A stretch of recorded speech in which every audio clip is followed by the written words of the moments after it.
Okay, in this video we're going to continue working various percent application problems. I think all of these applications are going to involve more than one step, so we want to really do some analysis here. A sander is priced at $74.95. What is the total cost with a 6 5/8% sales tax? So this right here is probably throwing several of us for a loop right out of the gate, that we've got this 6 5/8% sales tax, and like, well, when does that ever happen? Different cities have different municipalities that might tack on a portion of a percent, but also this happens quite often, very, very often, with mortgage rates. They're always given in terms of, you know, it's rarely a whole percent. There's usually a 1/4%, 5/8% tacked on to it. So you do need to be able to deal with that.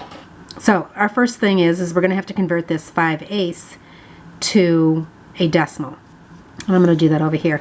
Actually, what you'd probably do is just go to your calculator and say 5 divided by 8, and you would get 0.625. So 625 thousandths is equivalent to this 5/8. Okay, so I'm just going to tack the 6 in front of it. So basically, the 6 5/8 could be interpreted as 6 625 thousandths percent, or 6.625%, I think is what most of us would say. So now that we've got an actual percent there, we need to look at this, that we've got the sander priced at this amount, $74.95, that's going to be our whole, and we want to know what the total cost is with this added sales tax. So we're going to use this percentage to find the portion that we're going to add to that amount, and that portion that we would add to that amount will be our tax. So setting this up, the $74.95 is our whole. We're trying to figure out what 6 625% sales tax is on that amount. So you would cross multiply and divide, and this is where you can get kind of confused with your decimal. But remember, as long as it's within the percent fraction, you can leave it as is, that portion of a decimal tacked onto the whole. So you'd cross multiply and divide and find that, I believe it's $4.97 would be paid in tax. So this is the part that is tax that we have to add to the original amount. So we kind of have a new whole here. We have the whole plus this part. Oops, that's supposed to be a 7. Should be equal to $79.92. So if we were doing this another way, actually I would like to throw in a little algebra here. We know that we have to find a portion of the $74.95 and then add that to it. That portion, add the $74.95 to that portion. So we could look at this a little bit differently. I'm going to do this one with a triangle. And instead of we're solving for the part here. Our whole is $74.95. But instead of just converting this from a percent to a decimal, which means I'd have to move the decimal 2 places to the left, so we'd have 0.06625. This also throws students. It's like, my gosh, 5 decimal places? It's because we have that portion of a percent on top of the percent. But then we're also going to multiply it by 1. And I'm going to tack a 1 on here. And you're like, where does that 1 come from? And if you think about it, if I cover up the taxable part of this, 1 times $74.95 is going to give me $74.95. The 0.06625 times $74.95 is going to give me this $4.97. But if I do it all in 1, I should come up with the final answer of $79.92. So that was really shorting our work quite a lot. If anybody's familiar with algebra, they probably are kind of familiar with that. That really what we did here is we applied the distributive property to our taxable situation there. Okay, our next one. A board advertised as 8 feet in length actually measures 7 feet 10 inches. By what percent is this board short? Actually, in that whole kiln and drying process that boards go through, very often when you purchase a board in length of 8 feet, 10 feet, 12 feet, or whatever it is that, you know, Menards is selling them for, very often there's going to be a lot of variance, definitely in the length, width, and depth of them. So just know that there's variance in product. But we want to know by what percent this is off. So when you look at this, 7 feet 10 inches, that's short by 2 inches. So we've got 2 inches difference between what it is that it's supposed to look, its intended measure. It's off by 2 inches. So again, we want to make sure that we have inches and we can't compare these unless they're in the equal units. So I'm going to have to interpret this 8 feet as equal to 96 inches. So this is my hole. This is the part that it's short by. So I could go ahead and set it up as a ratio. And I'm sorry, I'm out of space here, but 2 inches, that's my part over the hole of 96 inches. Compared to 100, I could cross multiply and divide, and I would find this would be pretty close to 2%. If I pull that out, I have to pull it out and put the 2% on it. I could also do that in the triangle, but I think we're okay with that. That kind of gives us the idea that there's variance in different products that we purchase. And so we've got another example of that here. Wiring is sold in 75 meter lengths per spool with a plus or minus 2% tolerance. So this whole thing here, that's new notation. This is a new term. What is the least and the most a consumer could expect to find per spool? So basically what we're finding out here is that, you know, very often you're going to purchase something that has a certain length on it, in this case 75 meter length of wiring. Is it going to be exactly 75 meters? It's, you know, could be a little more, a little less, but there are manufacturing standards as to the amount that it must have. And so perhaps the manufacturing standard here is that it needs to be within 2% of the advertised amount. So we need to figure out what 2% would be of 75, and then subtract to find the least amount that would be expected, and then also add that to find the most that a consumer could expect to find per spool. So I'm going to do this one with the triangle. Just skip to one method here. 75 is our whole, and we're trying to figure out 2% of that. Now we're going to have to remember, I have to write that 2% as a decimal, and very often when it's a single digit percent like that, very often students forget to use 0 as a placeholder. So when I put that in there, in our situation, we can see that we're going to have to multiply. So when I go ahead and multiply that, I find that 1.5 meters is the part that I was solving for here. Okay, so I found my part. I have actually 2 more steps to go. I need to take 75 minus 1.5, that part that we just calculated, to find that the least amount we could expect would be 73.5 meters.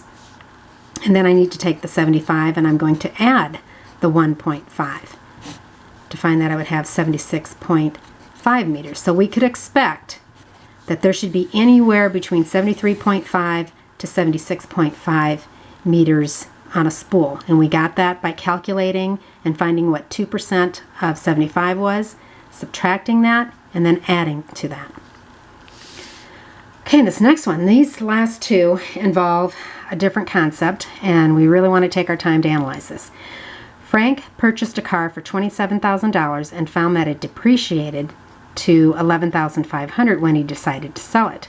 What was the percent decrease in the car's value? So what we need to do is we need to recognize that our part is the amount of change. Oops. So we're going to be calculating change. How do we calculate change? We do that by subtracting. So I think it's one of the things that we need to get out of this is that we start out finding out the part of change by subtracting. So we're going to take 27,000 and it reduced in value to 11,500, and so we want to find out how much did it drop. It ended up dropping, I think it was 15,000, if you calculated that correctly, 15,500. So that was the amount of change or decrease in value. This is our part. So we're trying to find out, we're looking for that percent decrease. We're finding out how much decrease from the original. The original is our whole. This is our part. So I'm going to do this one way. The triangle. This is going to be 15,500 up here for my part. 27,000 down here. We calculate that out. We should end up with 0.574, but that's in decimal form. To move that to a percent, I move 2 places to the right. So I'm going to say that that is equal to 57.4% decrease in value. Okay, so one way that I have students remember this is what we're calculating here is percent change. I don't care if it's an increase or decrease. This will work for both of you. So both of them. Percent change is calculated by calculating that change, and you did that by subtracting. So you're going to subtract for that. So basically you find the change and you divide by the original, whatever the original was in your equation. So this is what you're working with here for both this problem and our next one. Okay, now let's make sure that that makes sense. It dropped to 11,500. That's less than half 27,000, because 27,000 would be like 13,500. So it dropped to less than half. That meant it dropped more than half. And that's pretty much, that matches up with what we found here is that we had a 57.4% decrease. Okay, and this last problem here, a new machine allows a manufacturer to increase production from 2,150 widgets to 2,500 widgets over an 8-hour shift. What is the percent increase in production? Okay, that 8-hour shift, that 8 is just explaining the shift. That was kind of a distractor there, but we don't need that. Again, we need to calculate, we need to find what that change is. So you're asking find the change, or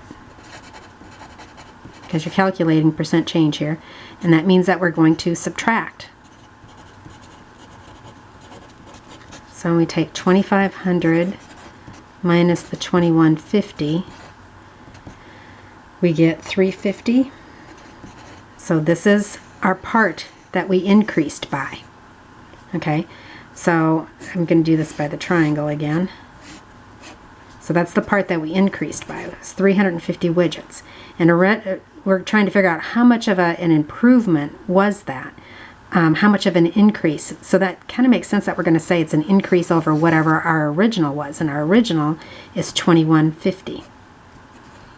So that means I'm going to divide here.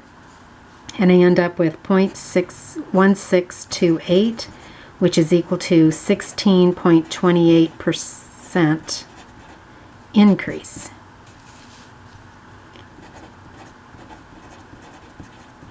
Okay, so let's kind of think about this. Does that match up with the formula that I gave you here? Is that percent change, you had to find, we're finding the percent change, we had to subtract and find out how much change there was, which is what we did here. We did it here and actually plugged it in here, and then divided by the original. Okay, so again, I just really want to point out this is the golden ticket to finding percent change. But what I want to analyze here is, a lot of times students look at this and say, okay, I get that I have to subtract and figure out how much change, but then I divide by the original. And here, our original was the larger of our two figures. We divided by the bigger number. And down here, we found our change, and we divided by the smaller of our two numbers. It's like, wait a minute. The thing is here we were calculating the percent increase, which means our original had to be the smaller number. That's why we were dividing by the smaller number. And here I was calculating the percent decrease, which means my original would have had to have been the larger number. So don't let the size of the number confuse you. You really have to read the problem and make sure that you understand what we mean by original, what the original amount was in our problem. And it may not necessarily be that it's, the first number written here. It just so happened to be that way. Depends on how the information is presented to you. Make sure that it's the original to the situation.